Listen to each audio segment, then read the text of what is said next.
Olá! Hoje a gente vai explorar uma ideia que é, bem, fundamental. A forma como a gente percebe a realidade, sabe? Ela não é tão direta quanto parece. Na verdade, é como se a gente enxergasse tudo através de uma lente intelectual que acaba moldando absolutamente tudo. E para começar, já de cara uma pergunta. Como é que cada um enxerga o mundo? Parece simples, mas se a gente para pensar, como exatamente a gente interpreta tudo que está à nossa volta? Essa não é uma pergunta fácil, não. E a resposta, olha, ela define praticamente tudo sobre quem a gente é. E a filosofia tem uma metáfora perfeita para isso, que é justamente a ideia das lentes. É como se cada pessoa usasse um par de óculos único para ver o mundo. E essa lente, ela acaba colorindo cada experiência, cada pensamento, tudo mesmo. Pois é, e existe um nome técnico para essa lente, que é cosmovisão. Mas olha, não é só um monte de opinião solta não, é muito mais profundo. Pensa na cosmovisão como a estrutura base, o alicerce que a gente usa para fazer tudo ter sentido. É quase como se fosse o sistema operacional da nossa mente. E o que é genial nessa analogia é o quão simples e poderosa ela é. Pensa só, se a lente de alguém é vermelha, o mundo todo vai parecer avermelhado para essa pessoa. Se a lente for azul, adivinha? Tudo vai ter um tom azulado.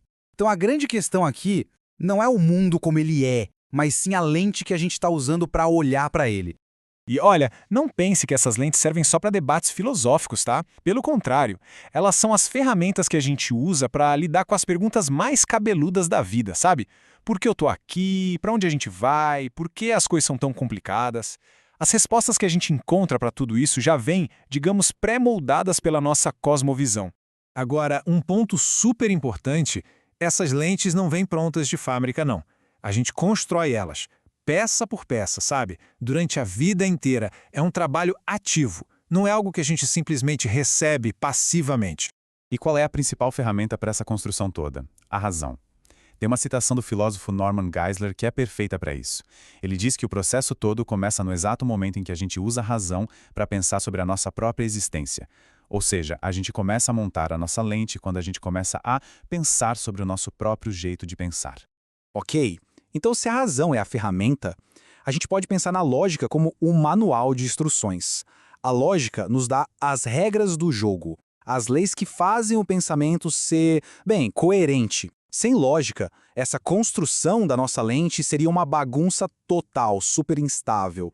E dentro desse manual de instruções, existe uma lei que é tipo a fundação de todo o resto. É a regra número 1. Uma regra tão, mas tão fundamental que é simplesmente impossível pensar de forma racional sem ela.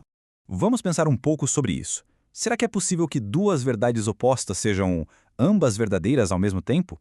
Por exemplo, algo pode ser real e no mesmíssimo tempo ser uma ilusão? O que parece? Então a resposta da lógica para isso é um sonoro não.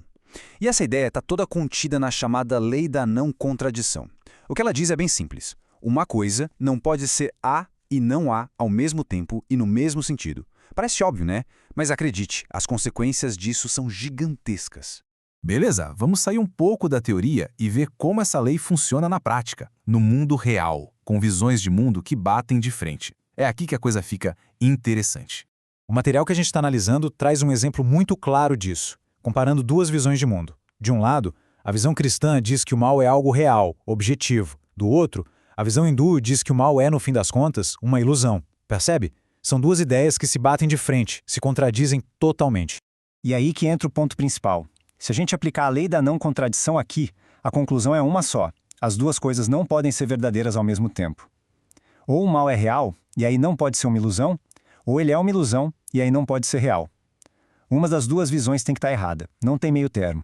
E agora vem a parte que eu acho mais incrível de todas. Essa lei é tão fundamental, mas tão fundamental, que é impossível tentar negar ela sem acabar provando que ela tá certa. É uma daquelas coisas que se prova por si só. Vamos ver como isso funciona na prática. Imagina que alguém chega e fala, a verdade não existe. A primeira pergunta que a gente tem que fazer é, ok, mas essa sua frase é uma afirmação verdadeira? Se a pessoa responder que sim, pronto, ela acabou de afirmar que existe pelo menos uma verdade, a frase que ela mesma disse, ou seja, ela usou uma suposta verdade para tentar negar a existência da verdade. É uma autocontradição. Isso mostra como a lei da não contradição é inescapável. E esse exemplo ilustra o ponto central de uma forma brilhante. Entender e aceitar essa lei fundamental é como colocar a primeira peça, a mais importante de todas, na nossa lente intelectual. É o alicerce. Sem essa peça no lugar, nenhuma visão de mundo consegue ser clara ou coerente. É o ponto de partida de tudo. Então, o que essa análise toda nos deixa é uma reflexão, né? Se a gente constrói uma visão de mundo com base na razão e na lógica, e se a lei da não contradição é essa peça-chave, essa fundação, como é que isso se aplica à lente de cada um? Qual é a primeira peça, a peça fundamental que sustenta a nossa própria maneira de enxergar o mundo?